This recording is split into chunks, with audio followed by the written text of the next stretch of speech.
बिस्मिल्लाहिर्रहमानिर्रहीम। अस्सलाम वालेकुम। दुनिया की अजीबोगरीब बादशाही है जो इस पूरी कायनात में सिर्फ़ एक इंसान को अता की गई। इस बादशाह की हुकूमत सिर्फ़ इंसानों पर ही नहीं बल्कि इस कायनात की हर चीज़ पर थी।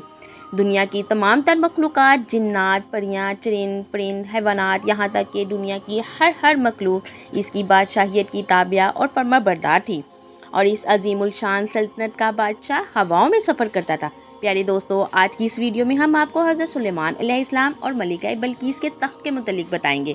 सूरह नमल की आयत नंबर 38 से 40 में एक नहायत अजीब व हैरत अंगेज़ वाक़या बयान हुआ है। ये सूरत और ये आयत हमें बताती है कि असल ताकत किसके पास है, इल्म रखने वालों के पास। आइए देखते हैं हज़रत सुलेमान के दरबार में क्या हुआ। आइए जानते हैं कुरान हमें इसके बारे में क्या सबक देता है।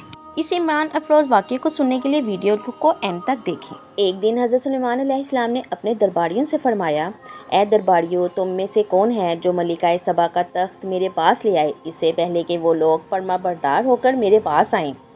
तब एक कवि जिन बोला, मैं आपके उठने से पहले ही इसे आपके पास ले आऊँगा और मैं इस पर ताकतवर और ईमानदार हूँ।